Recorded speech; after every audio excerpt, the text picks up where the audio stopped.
This is something that should have never happened, would have never happened. And I used to discuss it with Putin. President Putin and I would talk about Ukraine. It was the apple of his eye, I will tell you that. But there was never a chance of him going in. And I told him, you better not go in. Don't go in. Don't go in. And he understood that. He understood it fully. President Donald Trump answered questions today about his administration's efforts to end the war in Ukraine.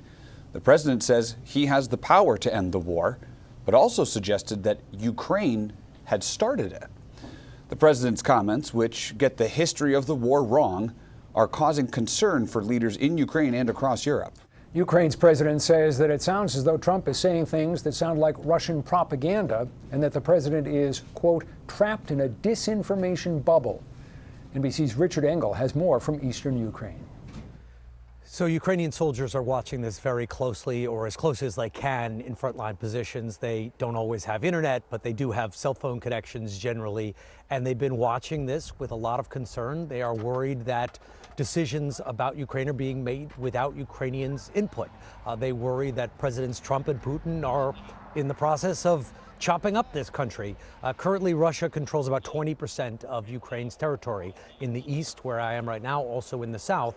And they are deeply concerned watching this process, considering the fact that President Trump has already spoken with Vladimir Putin, the fact that he started these negotiations by talking to the Russian side, excluding President Zelenskyy, blaming the entire war on Ukraine instead of on the Russians who actually invaded. And President Zelenskyy commented just a short while ago about those comments from President Trump, saying that he's responsible for this war. If he'd only done some sort of deal early on, it never would have happened if he had ceded territory.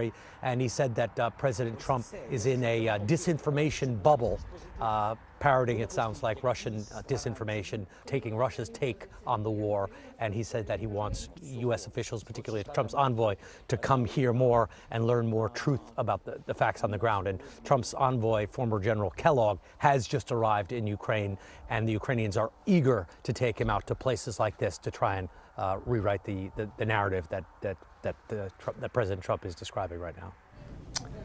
NBC's Richard Engel reporting from eastern Ukraine. Russian President Putin said today that he would like to meet with President Trump.